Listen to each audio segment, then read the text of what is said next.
사람이 살아가는 데 있어서 삶의 원리라는, 때로는 원칙이라는 게 있지 않겠습니까? 모든 사람들이 공의, 그렇게 바라기를 원하고 또 실제 그렇게 살고 있는 원리 한두 개는 아니겠죠. 그 중에 가장 기본적인 것이 있다면 무엇을 심든지 그대로 거둔다 라고 말할 수 있겠죠. 그러니까 무엇을 심든지 그대로 거둔다. 심는 대로 거둔다. 이 원칙을 누구보다도 잘 알고 있는 사람은 저는 농부라고 생각이 돼요. 저도 올해 텃밭을 좀 이렇게 얻어서 여러 작물을 심었습니다. 봄에 감자도 심고 상추도 심고 또 고구마 그리고 배추도 또 무를 심었습니다. 올해는 유난히 좀 비가 많이 와서 수확의 절반 정도 이렇게 얻었습니다.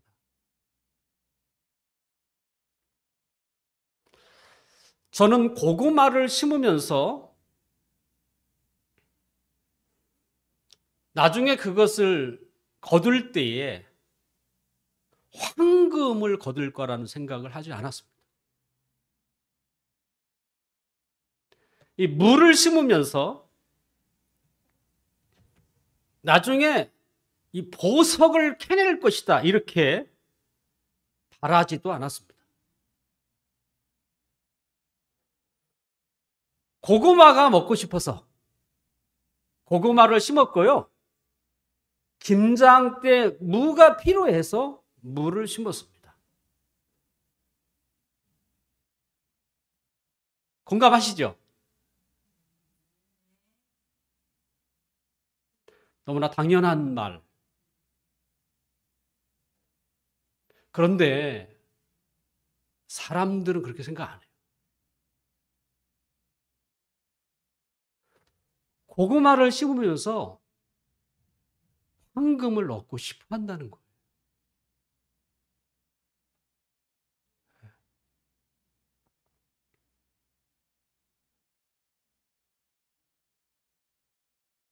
저를 비롯한 모든 사람들이 다 그랬습니다. 이것도 공감하시죠?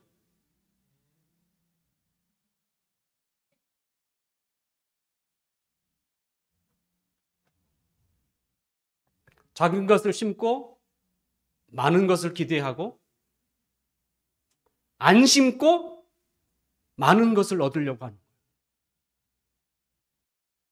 이런 도덕이 어디 있어요?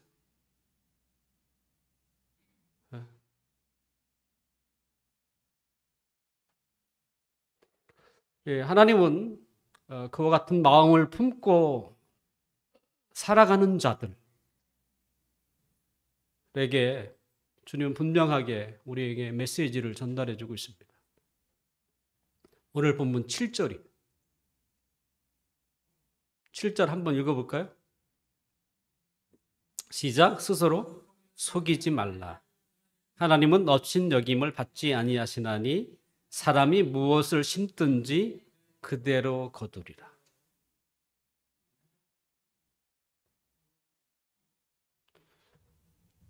사람이 무엇을 심든지 그대로 거둔다. 너무나 당연한 말이지만 하지만 많은 사람들이 그렇게 살지 않다는 것.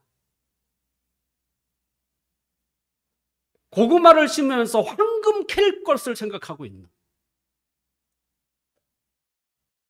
결국 자신이 심는 것과 거둘 때에는 다른 것을 거두려고 하는 사람들.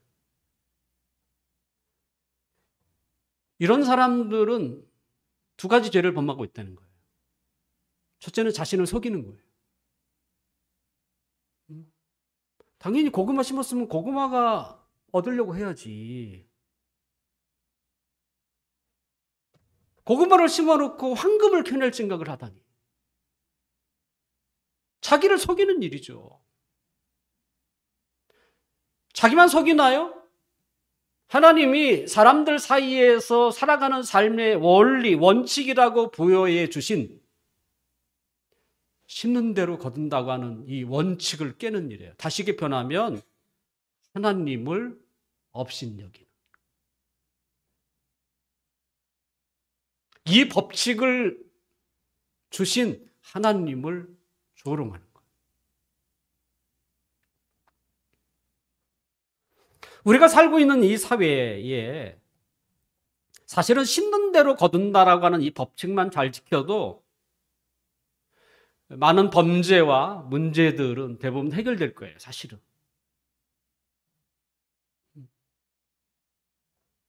자기가 심은 만큼 기대하는 거죠. 자기가 노력한 만큼, 수고한 만큼 기대하는 것. 그런데 자신을 속이는 사람이 있고, 하물며 아무런 노력 없이 다른 사람의 것을 뺏으려고 하는 자들이 의외로 많다는 것.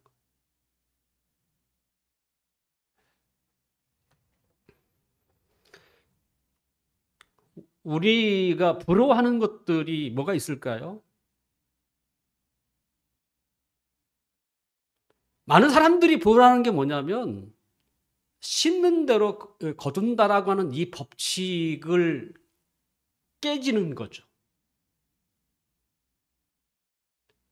로또가 얼마입니까? 저는 로또 사본 일이 없어서 로또 얼마예요? 아이, 빨리 얘기하세요. 아이, 왜 그래? 예? 5천 원이에요? 그렇게 비싸요? 한 장. 한 장 1,000원입니까? 예, 고맙습니다. 예, 예. 한 장 1,000원이구나. 예, 1,000원입니다. 근데 뭘 기대해요? 자, 생각해보세요. 1,000원 내고 5,000원을 기대해도 사실은 그죠? 수지 맞는 일 아닙니까? 그런데 1,000원짜리 로또를 사고 5,000원 기대하는 사람이 있을까요?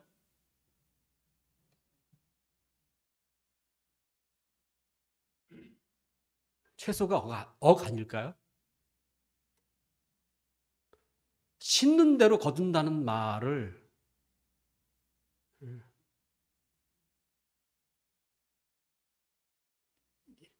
로또만큼은 아닌 거죠.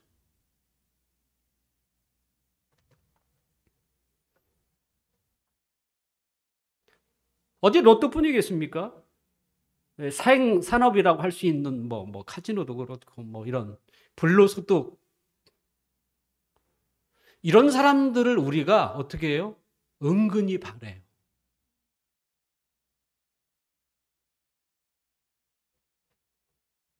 그래서 미국을 여행하는 사람들에게 기본적인 코스 중에 하나가 어딘지 아십니까?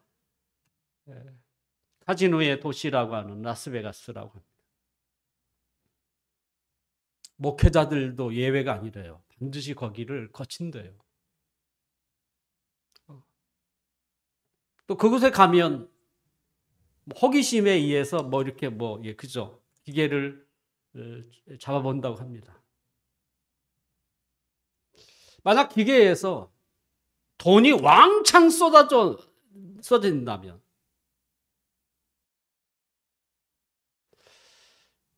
아마 그분이 만약에 목회자라면 설교 시간에 그 얘기를 할 것 같아요. 그리고 정말 하나님의 큰 은혜다.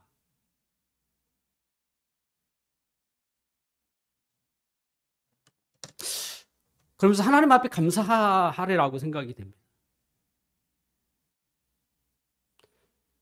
하나님의 은혜가 이런 불로소득처럼 생각하는, 로또처럼 생각하는. 지금 사도 바울이 사람이 무엇을 심든지 그대로 거둔다라고 하는 이 말씀을 누구에게 하고 있는지 아세요? 교회 성도에게 하고 있는 이야기예요.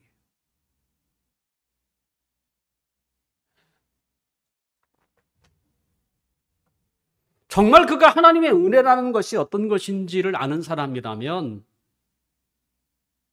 심는 것도 하나님의 은혜예요. 거두는 것도 하나님의 은혜라는 것을 알아야 합니다.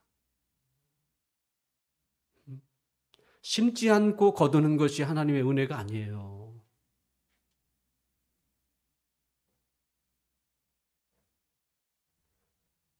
그것은 하나님을 오늘 본문에도 얘기한 것처럼 조롱하는 것입니다.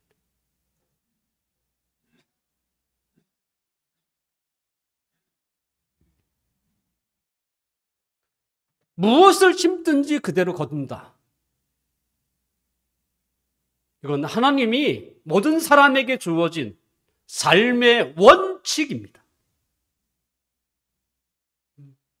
하나님의 은혜도요, 그 과정을 보면 심고 거두는 거죠. 심는 것도 은혜라고 하죠. 하나님은 그 법칙을 스스로 어기지 않으세요. 우리의 마음에 소원을 두고 행하시죠. 소원도 없는데, 원하는 것도 없는데 하나라도 뚝 떨어지나요? 하나님의 은혜는 그런 게 아니에요. 하나님도 철저히 심는 대로 거둔다는 법칙을 이행하시는 분이세요. 그래서 우리로 하여금 하게 하시는 거예요. 심게 하시고 그리고 거두게 하시는 거죠. 그래야 하나님이 우리에게 주신 법칙이 어긋나지 않는 거죠.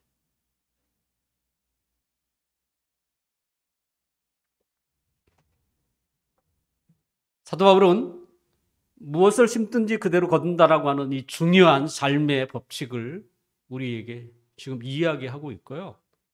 그리고 그 예를 오늘 말씀에서는 두 가지를 우리에게 소개하고 있습니다. 무엇을 심고 거둘까? 지금 교회 아닙니다. 교회. 자, 6절을 함께 볼까요? 6절. 6절을 함께 보겠습니다. 6절 시작. 가르침을 받는 자는 말씀을 가르치는 자와 모든 좋은 것을 함께 하라 이렇게 되어 있습니다. 말씀을 받는 자는 말씀을 가르치는 자와 모든 좋은 것을 함께 하라. 저도 이런 말씀을 대하할 때마다 저는 좀 약간 좀 불편해. 저에 대한 이야기를 꼭 하는 것처럼 느끼기 때문에 그래도 뭐 어떻게 되겠어? 말씀이 있으니까 해야 되지 않겠습니까? 말씀을 가르치는 자가 소개되어 있습니다. 말씀을 가르치는 자라는 말은 이 목양을 전임하는 사람을 두고 하는 말이죠. 말씀을 가르치는 자가 심는 건 말씀이죠. 그리고 말씀이 심어졌으면 그 말씀을 받은 자는 어떻게 해요? 말씀을 가르치는 자에게 이 본문을 표현하면 생활비를 제공해야 한다는 뜻입니다, 사실은.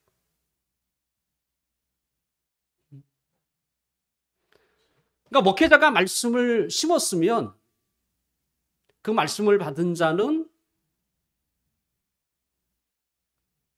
그가 생활할 수 있도록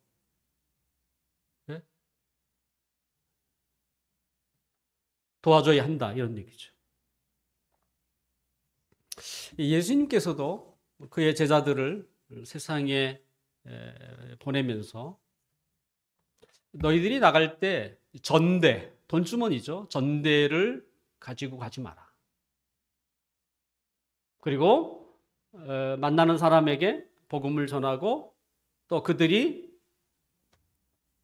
먹고 마시는 거 이런 걸 주거든 마셔라. 거기서 해결하라. 너희는 말씀을 전하고 그 사람들이 주는 것을 너희들이 받아 먹으라.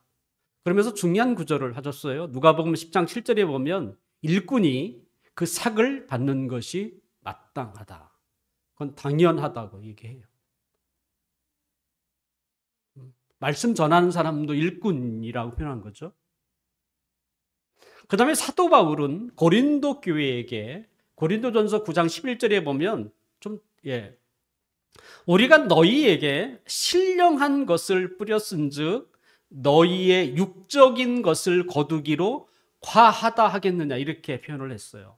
그러니까 신령한 것이 뭐겠어요? 하나님 말씀을 뿌렸다는 거죠. 전했다는 거죠. 그렇다면 당연히 육적인 것, 먹고 마시는 것 이거 요구한다고 해서 이게 잘못된 것이냐? 잘못된 게 아니란 얘기죠. 이 목회자의 생활비는 이 헌금에서 충당을 합니다. 근데 우리가 여기서 굉장히 중요한 원리가 좀 있습니다. 헌금이라는 게 뭡니까? 헌금은 하나님께 드리는 거예요. 저에게 주는 게 아니에요. 저도 헌금을 해요. 하나님께 드리는 것이죠. 굳이 헌금에 대한 이야기를 저는 굳이 이렇게 하진 않습니다. 오늘 본문이 말하지 않는 이상은 잘 안 해요. 자, 11조라는 게 뭘까요? 11조는 이런 의미가 있습니다. 하나님이 나에게 일을 주시고 또 일한 대가를 주신 것을 하나님이 주셨다고 생각하는 거예요. 나에게 일자리도 주고 또 뭐 일자리만 주면 안 되잖아. 일한 대가도 줘야 되잖아요. 받게 하셔야 되잖아요. 왜냐하면 세상이 하도 악해서 일만 시키고 돈도 안 주는 사람이 있거든. 네. 그러니까 하나님이 일도 주시고 그 일한 대가를 하나님이 나에게 주셨다라고 하는 믿음과 신앙의 표시입니다. 10분의 1이라는 게 작은 게 아니에요. 작지 않습니다.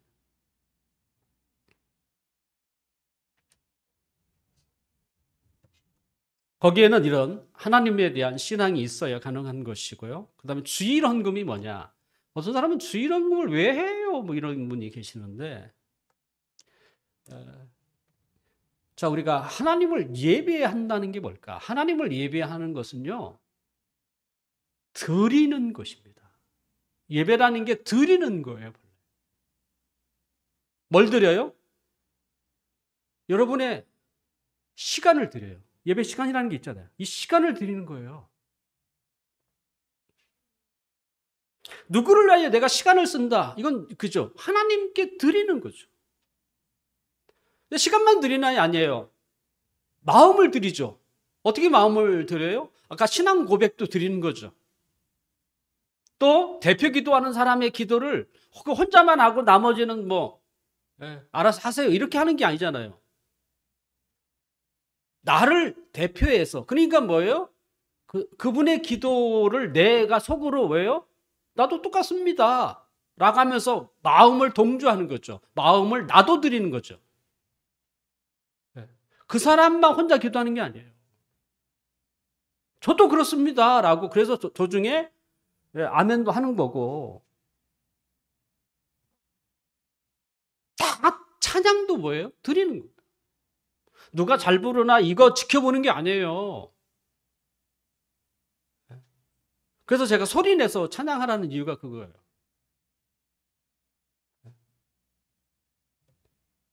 드리는 거예요.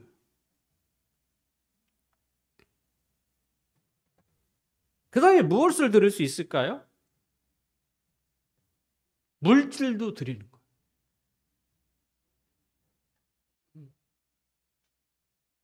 그러니까 마음만, 정신만 드리는 게 아니고요. 실제 그것이 어떻게 해요? 때로는 표현되게 보이는 것으로 또 드릴 수 있는데 그것이 바로 주일 헌금이다. 이렇게 말할 수 있죠.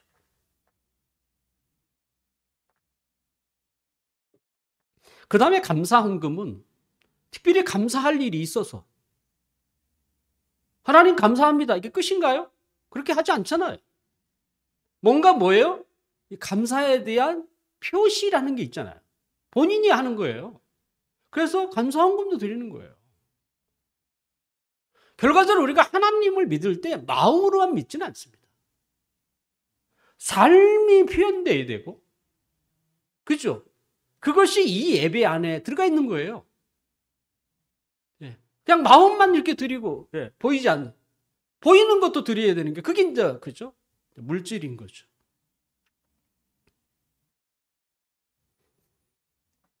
이것이 제가 알고 있는 헌금에 대한 의미입니다.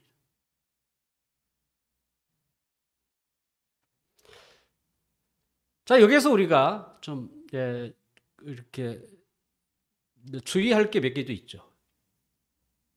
이건 개인적인 생각입니다만, 목회자는 교회의 크기에 따라 목회비 때로는 사례비가 적거나 많이 받아서는 안 된다. 교회 사이즈가 크기 때문에 많이 받고, 이건 세상의 원리예요.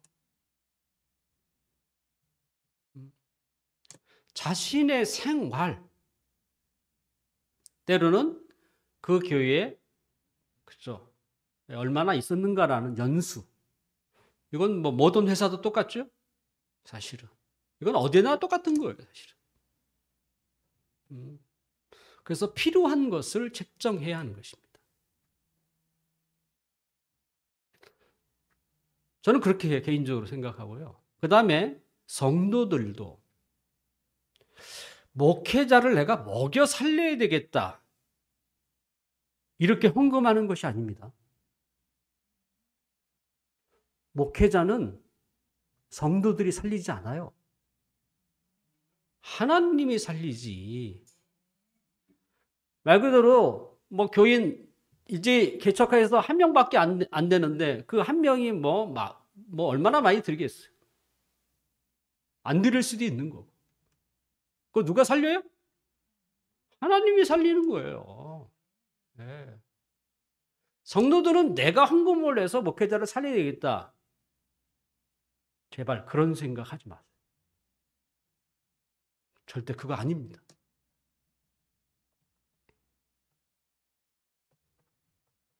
헌금은 하나님 앞에 드리는 것입니다.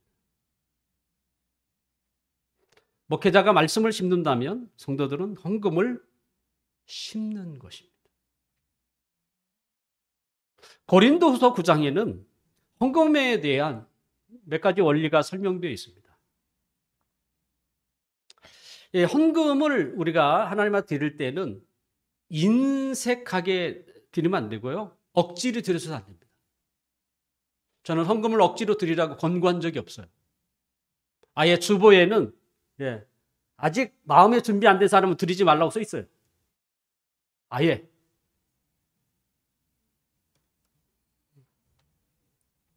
하나님은 자원하는 마음, 기쁘게 드리는 것을 좋아하세요. 그 다음에 우리가 알아야 할 게 뭐 있냐면, 헌금에도 심고 거두는 법칙이 적용된다는 거예요. 고린도후서 9장 6절에 보면, 이것이 곧 적게 심는 자는 적게 거두고 많이 심는 자는 많이 거둔다 하는 말이다. 이 말을 하고 있어요. 여기에도. 하나님 앞에 드리는 헌금인데도 어떻게 해요? 이 심고 거둔의 법칙이 소개되어 있다는 얘기예요. 저도 이 법칙을 너무나 잘 알고 있어요. 그래서 할 수 있는 대로 더 많이 하려고 해요. 왜냐하면 이 법칙 때문에라도.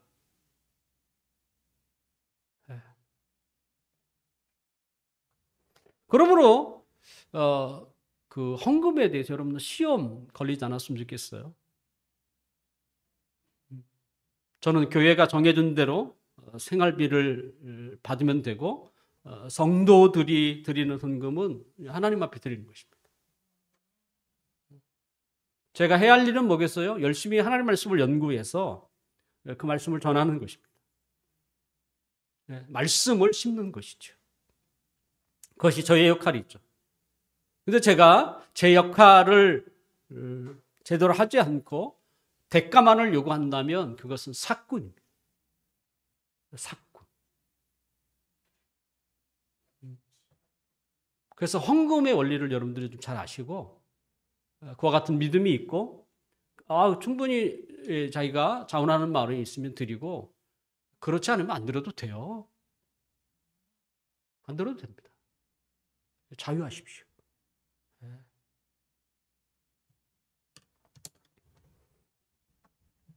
이것이 바울이 우리에게 첫 번째, 심고 거두는 첫 번째 예라고 말할 수 있습니다.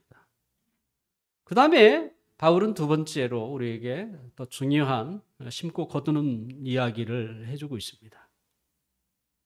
이제는 무엇을 심을 수 있을까? 또 무엇을 거둘 수 있을까?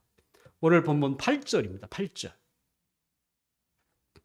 8절을 함께 읽어볼까요? 시작. 자기의 육체를 위하여 심는 자는 육체로부터 썩어질 것을 거두고 성령을 위하여 심는 자는 성령으로부터 영생을 거두리라.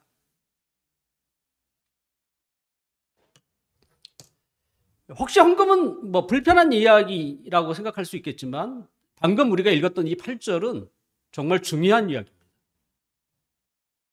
우리 인생에 대한 이야기예요. 우리의 살아가는 세월이 어떠하든 우리는 태어난 날이 있으면 그의 삶을 마감하는 죽음이라는 자리가 있습니다. 그것을 우리는 한 사람의 인생이라고 표현하지 않습니까? 지금 이 8절은 그 인생에 대한 이야기예요.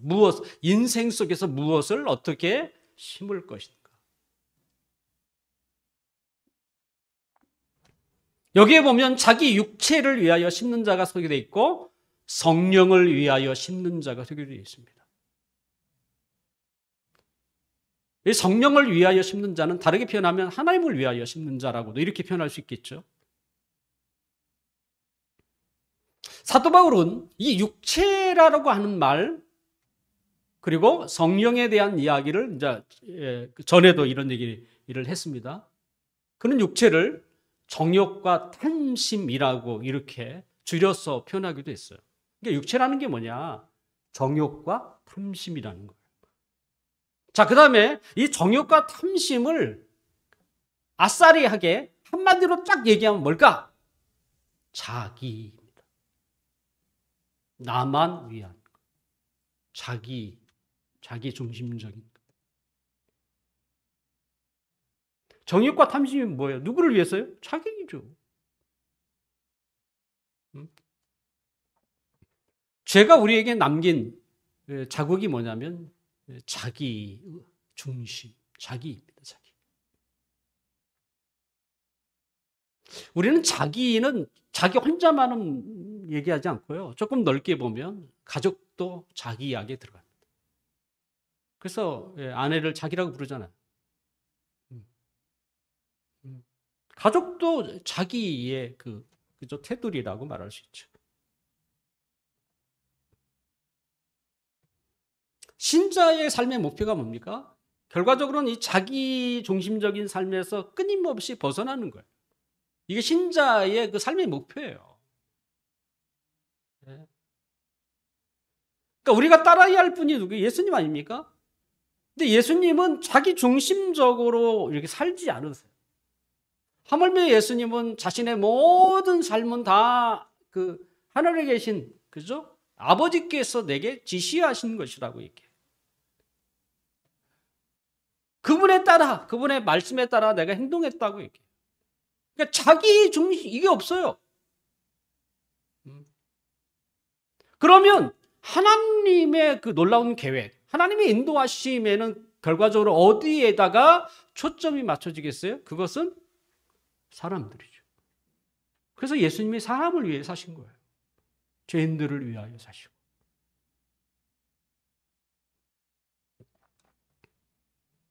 바울은 우리가 자기만을 위하여 산다면 그가 나중에 그가 거둘 게 뭐라고 그래요?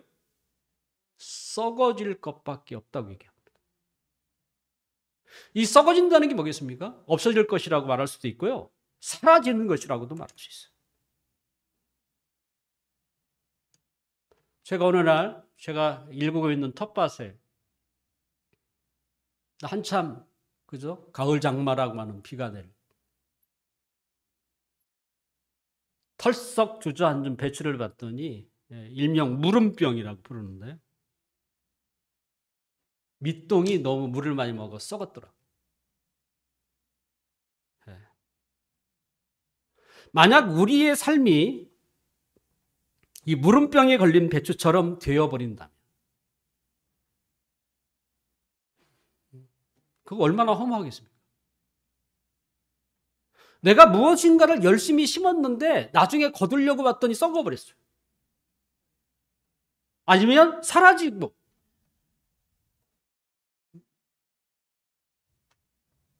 그런데 이 삶이 어떤 삶이면 자기만을 위하여 살면 나중에 다 사라지고 썩어져 버린다는 거예요. 네? 왜 그래요? 자기가 죽으면 모든 것이 끝나기 때문이죠, 사실은. 자기만을 위해서 살았어요, 평생? 그럼 자기가 죽으면 뭐예요? 끝이에요. 네? 하지만 그가 남을 위하여 조금이라도 살면 그가 죽더라도 어떻게 해요? 그를 기억해요. 그의 삶의 모습을 많은 사람들이 잊지 않고 있다는 거죠. 그는 죽었는데도 불구하고. 그는 죽었지만 그의 행위는 여전히 사라지지 않고. 근데 자기만을 위해 살면 어떻게 해요? 자기가 죽으면 끝이에요. 아무도 그를 기억하는 이가 없습니다.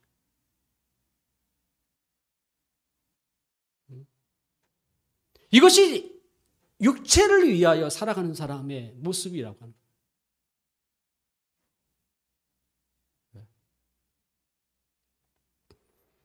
그렇다면 이와 정반대로 살아가는 삶의 모습을 바울은 성령을 위하여 살아가는 사람이라고 얘기합니다. 성령을 위하여, 하나님을 위하여 살아가는 사람.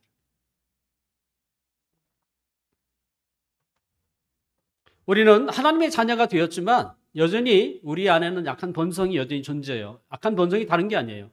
자기 중심적인 거예요. 네. 그래서 우리는 끊임없이 하나님의 도움을 통해서 자기의 본성, 자기를 싸워야 하는 것이죠. 그래서 누구를 위하여? 하나님을 위하여 살려고 하는 거예요. 그런데 하나님은 또 누구를 위하여 살도록 하세요? 남을 위하여 살도록 하는 거예요. 그러니까 하나님과 남을 위하여 살아가는 것이죠. 그러니까 하나님이 먼저 되어야 할 이유가 뭐겠어요? 그것은 우리로 하여금 하나님이 힘 주셔서, 마음 주셔서 다른 사람을 위하여 살 수 있도록 해 가시기 때문에. 그냥은 안 돼요. 그냥 안 됩니다.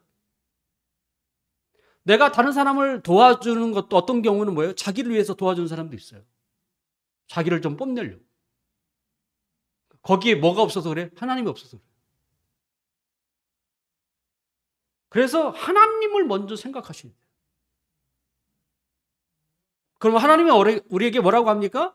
내가 나를 사랑하는 것처럼, 내가 나를 의지하는 것처럼 이제는 다른 사람을 사랑하거라, 이렇게 얘기하세요.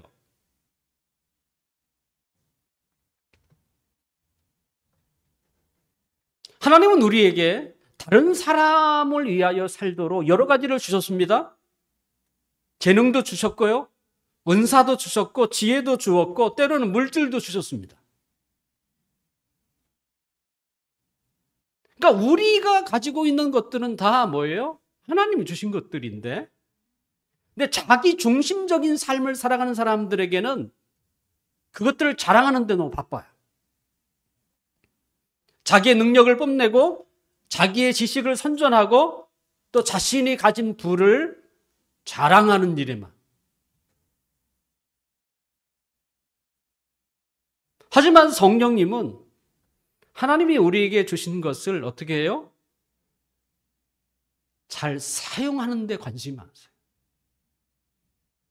가진 것을 뽐내는 데 관심이 있는 게 아니고 그것을 어떻게 잘 사용하는 데 관심이 많으시죠. 어떻게 보면 세상은 자신이 가진 것을 중요하게 여기는 곳이지만 하나님은 자신이 가진 것을 어떻게 섬겼느냐에 관심이 많아요. 그러지 않겠어요? 하나님께 관심 있는 게 뭐겠어요? 우리의 모든 것을 하나님이 주셨는데 그걸 자랑하는 것을 하나님이 좋아하겠습니까? 그것을 다른 사람들에게 어떻게 섬겼는가를 하나님이 보시려고 하시는 것이죠.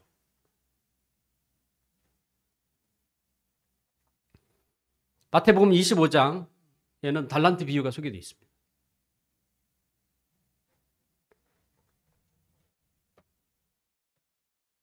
이 달란트 비유에서 가장 중요하게 얘기하는 게 뭐겠습니까? 하나님이 우리에게 주신 것을 얼마나 잘 지켜내느냐가 아니고 그것을 얼마나 잘 사용했느냐라는 것이죠.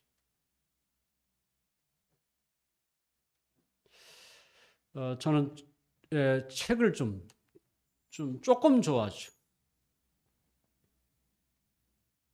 제가 어느 날 이런 생각을 해봤어요. 제가 만약에 교회를 은퇴하고 나면 지금처럼 책을 계속 더 많이 읽을까? 시간은 많겠죠. 근데 교회 사역을 할 때만큼 책을 많이 읽을까? 이 생각을 해봤는데 덜 읽을 것 같은 생각이 들었어요. 시간도 많은데 왜 덜 읽지? 왜냐하면 책을 읽는 목적이 상실되기 때문에. 분명 책을 읽으면 저에게 도움이 되죠. 하지만 저에게 도움되는 것보다 더 중요한 게 뭐겠어요? 다른 사람을 위한 것이죠.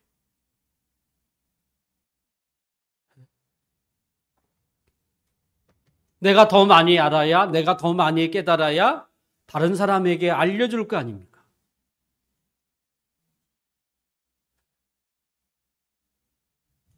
그러므로 공부도 뭐예요? 자신을 위해 사는 게 아니에요.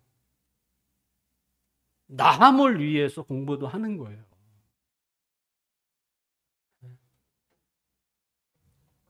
저는 이 다른 사람에 대한 이런 마음과 정신을 가진 사람을 보니까 언젠가는 그가 하물며 세상일지라도 성공하는 것을 저는 그게 보이더라. 지금 뭐 세상에 없는 애플 회장 스티븐 잡스, 그분 마인드는 되게 좋은 분이었어요. 무조건 이렇게 돈을 벌겠다고 하는 이런 사람이 아니었어요. 어떻게 하면 이 사회, 우리가 살고 있는 이 사회의 사람들을 조금이나마 도움을 줄까라고 하는 마인드가 그에게 있었어요.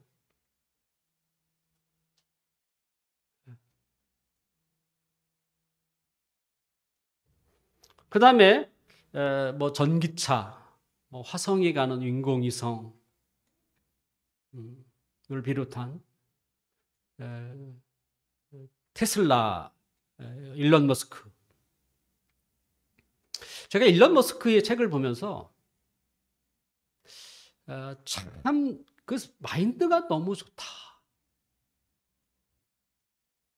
이런 생각을 참 많이 했어요. 더 많은 사람들에게 어떻게 더 싼 자동차 아니면 우리가 살고 있는 이 환경을 어떻게 하면 좀 이렇게 훼손하지 않고 친환경으로 어떻게, 그래서 전기 자동차를 한 거고요. 그 다음에 모든 곳에 그분의 책에 그런 게 나와요. 모든 미국 전역에 무료로 이렇게 충전할 수 있는 태양광, 그걸 자기가 설치하는 게 목적이다. 우리나라 사는 것 같으면 어떻게든 그렇게 해서라도 돈을 좀 벌겠다, 이런 그게 없어요. 그냥. 어떻게 하면 더 많은 사람들을 이렇게 풍요하게 하고 섬길까, 이런 마인드를 가지고 있었어요. 분명 그는 크리스찬은 아닐 것입니다.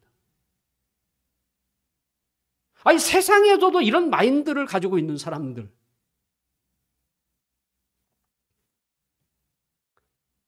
우리나라의 가장 큰 기업이 삼성 아닙니까? 삼성의 경영 이념이 뭘까? 저도 3년간 삼성맨으로 있었던 적이 있었습니다.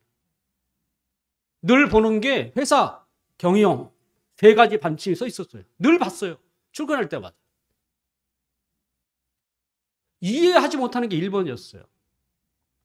사업보국이라는 단어가 써 있어요. 1번이. 이게 뭐예요? 나라에 도움이 되는 회사가 되자. 보국이에요. 보국. 뭐 두 번째 인재 제일 뭐 이렇게 써 있었습니다만 지금은 인류 사이에 공헌하는 회사가 되자. 저는 말이라도 회사 경영이라도 이렇게 그나마 한국 사회에 그래도 삼성이 유지되는 이유가 저는 회사의 경영 방침에도 이런 게 있다는 것 자체가 저는 예. 그래서 저는 이렇게 유지된다고 생각해요. 혼자 독식하고 이거밖에 없다. 이거 왜 손 그거밖에 모르는 자기만을 위하면 그 회사가 제대로 그죠? 제대로 버텨낼 수 있겠냐? 저는 아니라고 생각해요. 개인의 삶뿐만 아니라 회사도 마찬가지입니다. 네. 그게 오래 가겠어요? 네. 온 세상을 다스리는 하나님도요. 크리스찬이 아닐지라도 이런 선한 마음을 조금이라도 먹고 그렇게 시작한 회사는 저는 하나님이 도울 거라고 생각이 돼요. 네. 왜? 목적이 너무 좋잖아요.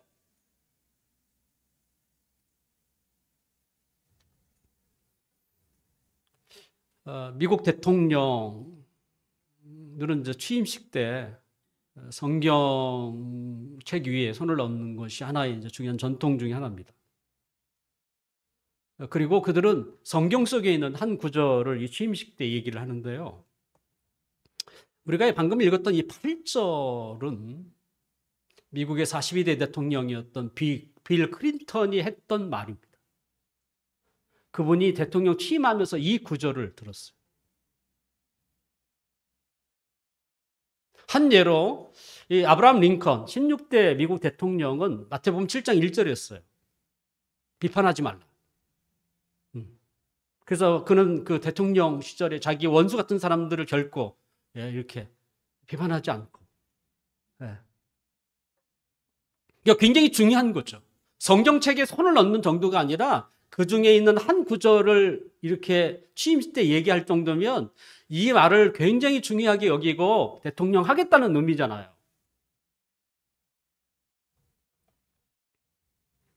빌 클린턴은 대통령, 역대 미국 대통령 중에 굉장히 좋은 평가를 받는 인물 중에 한 사람입니다. 그가 그 미국 사회에서 했던 여러 가지 뭐 지도력이 됐든 뭐 성취력이 됐든 여러 가지 상당한 높은 점수를 받았어요. 근데 하나 문제가 됐죠. 성적인 스캔들에 걸려서 탄핵 위기까지 갔던 사람이 빌 클린턴입니다. 그것 때문에 점수를 많이 빼앗겼던 사람. 만약 그가 대통령 선서에서 했던 이 갈라디아 6장 8절 자기를 위하여 심는 자는 육체로부터 썩어질 것을 거두고 성령을 위하여 심는 자는 성령으로부터 영생을 거두리라는 이 구절을 잘만 지켰다면 미국 대통령 가운데 그 평가 점수 중에 그죠? 최소한 뭐 5위 안에는 들었지 않았을까 생각이 돼요. 이제 말씀을 좀 정리하려고 하면 무엇을 심을까는 굉장히 중요한 것입니다. 왜냐하면 무엇을 심든지 그대로 거두기 때문에 그렇습니다.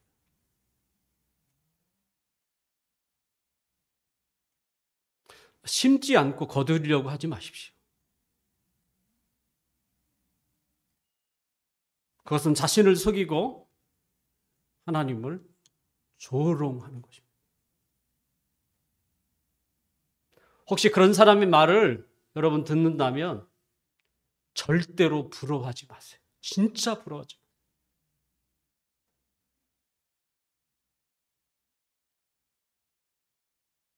그 사람 앞에서는 말을 못한다고 할지라도 속으로는 비웃어도 돼요.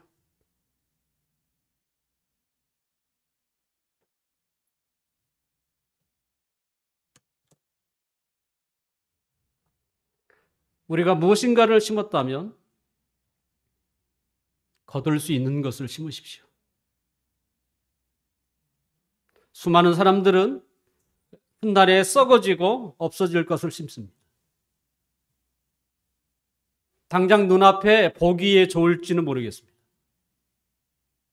하지만 그가 죽으면 모든 것은 다 사라지는 것들입니다. 목회자는 말씀을 잘 심어야 하고 성도들은 물질을 잘 심어야 되고 또 하나님과 이웃을 살아가는 것에 자신의 삶을 심어야 합니다.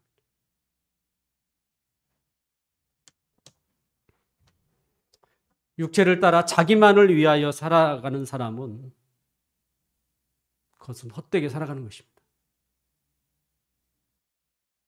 그가 죽으면 그를 기억하는 사람은 한 사람도 없습니다. 저는 지금이라도 늦지 않았다고 생각해요.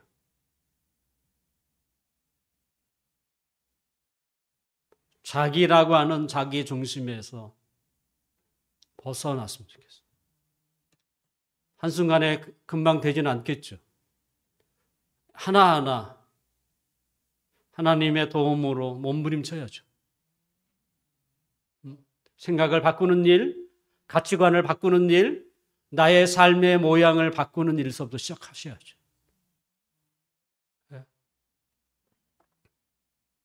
지금까지 인류 역사상 얼마나 많은 사람들이 태어나고 얼마나 많은 사람들이 이름 없이 세상을 떠났겠습니까?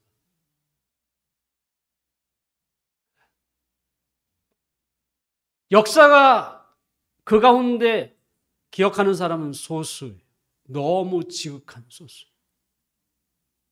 왜요? 자기만을 위해서 살았기 때문에.